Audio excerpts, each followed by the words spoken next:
Welcome to A&M Education, College of Creativity and Technology. Today, in this session, we are going to discuss on the topic main memory unit and cache memory. A memory is just like a human brain. It is used to store data and instructions. Primary memory is also known as main memory or also refers to internal memory and primary storage. Nothing permanent is kept in main memory. Sometimes data are placed in main memory for just a few seconds, only as long as they are needed. Primary memory is of two types. First, random access memory, that is RAM. Second, the read-only memory, that is ROM. Firstly, we will discuss about RAM, that is random access memory. RAM is an internal memory of the CPU for storing data, program and program result. The RAM directly provides the required information to the processor. RAM is volatile in nature, which means data stored in it is lost when we switch off the computer or if there is a power failure. Second one is ROM. ROM stands for read-only memory. The memory from which we can only read but cannot write on it.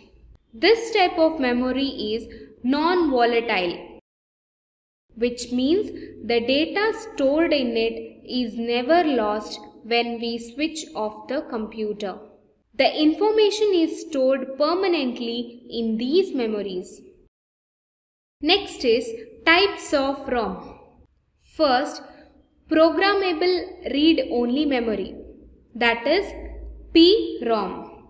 Second, erasable programmable read-only memory, that is EPROM. Third one, electrically erasable programmable read-only memory, that is EEPROM. Next we will discuss about cache memory. Cache memory is an extremely fast memory type that lies in between RAM and the CPU.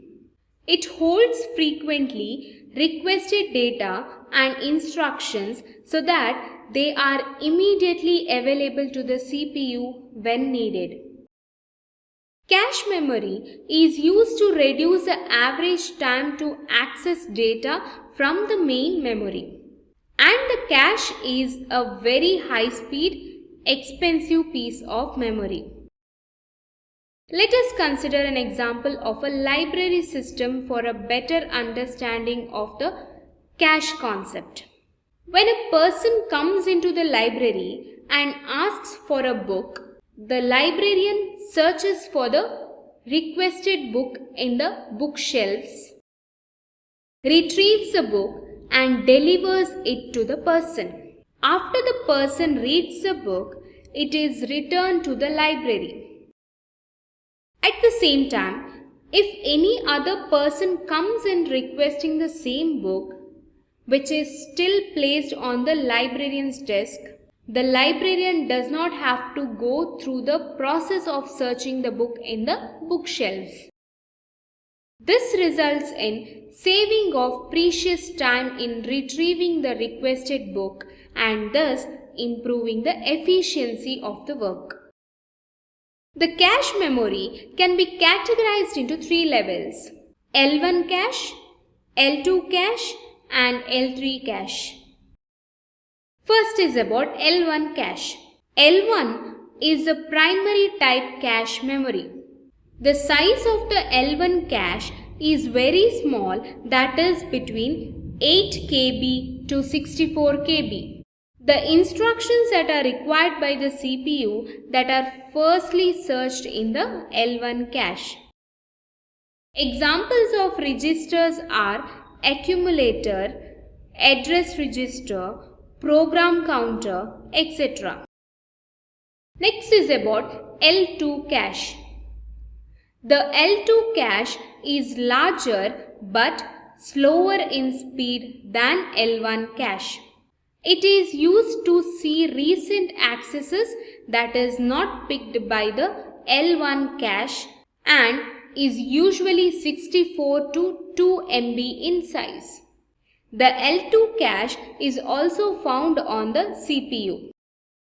If the L1 and L2 cache are used together, then the missing information that is not present in the L1 cache can be retrieved quickly from the L2 cache. Moving on, L3 cache. The L3 cache memory is an enhanced form of memory present on the motherboard of the computer.